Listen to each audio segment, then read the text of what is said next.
us, the fundamental challenge of the next 20 to 40 years is our transformation from the rural agrarian culture to one in which at least half the population will be living in urban areas in 2050.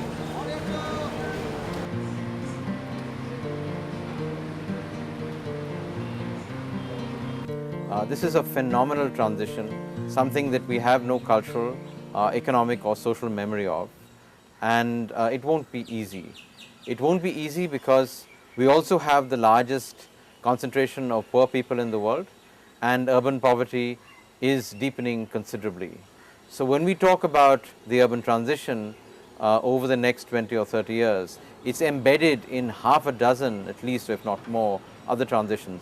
It's embedded in a demographic transition where India's population will probably stabilize at about 1.5 to 1.6 billion people, which means that we will probably have a population of about 800 million, or we'll add another 400 or 500 million new people over the next 30 or 40 years.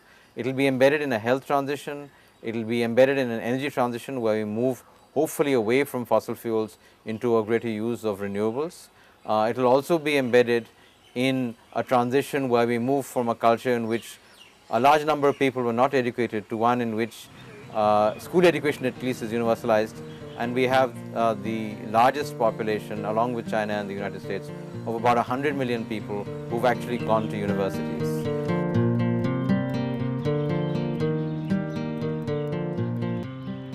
Along with this, of course, the most significant transition, as I said earlier, was the transition from a rural to an urban society. In that, to get a sense of the scale of changes, in 1951, we had less than 5 cities with a population of more than 1 million. At the current point of time, we have 6 cities that are approaching the mega city status of about 10 million people in them. 42 or 43% of India's economic output comes from the top 100 cities. The rest, that is about 7,900 other urban centers, produce about 20% of our economic output. So currently, over 60% of India's economy, which has been growing at anywhere between 6 and 9% per year, is really coming from urban areas. So this is a century, the 21st century, in which the largest economic powers are actually going to, and that is China and India, the largest economic powers that we'll see by the mid or late century, are going to be relatively low in per capita income. So this is going to be a century that's going to be defined significantly by Asia and later by Africa as the center of the world economy, and polity shifts from Europe and North America, but it will also be defined by nations in which the per capita incomes are significantly lower, maybe a fifth, sometimes a tenth of the richer economies.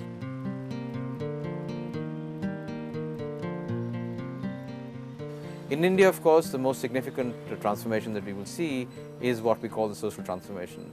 The entry of women, of backward classes, and people who've been historically discriminated against into the mainstream, because they are very much the largest population groups in this country.